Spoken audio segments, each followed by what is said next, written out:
Flashback. আজকে ঢাকায় দ্বিতীয় দিন। কালকে কবির ভাইয়ের বাসায় আসার পর থেকে সুন্দর সুন্দর ভাবি রাতের রান্না খেয়ে যাচ্ছি, আর সাথে আড্ডা দিয়েই যাচ্ছি। আর ঘুম থেকে তো উঠছি 2টার পরে। আড্ডা দিতে দিতে সন্ধ্যা হয়ে গেল। তারপর ভাই আমাদের স্পেশাল তার হাতের লেমন টিটা খাওয়ালো। এটা সেরা ছিল। মনে হচ্ছিল আমাদের কোথাও বেরোনো উচিত ঘুরতে। তাই জন্য ভাইয়ের গাড়ি নিয়ে আমরা সব বেরিয়ে পড়লাম ঘোরার জন্য। গাড়িতে উঠে আমরা সবাই কই যাব করতে করতে ভেবে নিলাম 300 ফিটে যাব। যেতে পথে দেখলাম গণভবন। আমি আবার ঢাকার যেখানেই যাই না কেন জ্যাম বাঁধে, এই জন্য এলিভেটেড এক্সপ্রেস ওয়ে হয়ে আশেপাশের পরিবেশ দেখতে দেখতে চলে যাচ্ছি 300 ফিট পূর্বাচলের দিকে।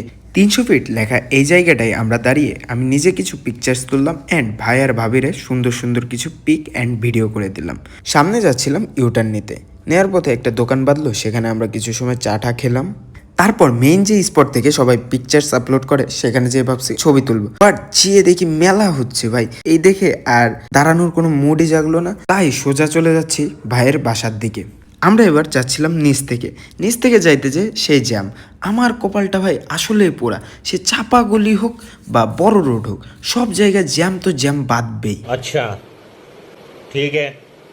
আবার গণভবন দেখতে দেখতে চলে যাচ্ছি ভাইয়ের বাসায় এসে এখন আমি ভয়েস ওভার দিলাম, समझ गया। দিয়ে এবার ঘুমাবো। তো দেখা হচ্ছে কালকের ব্লগে। বাই।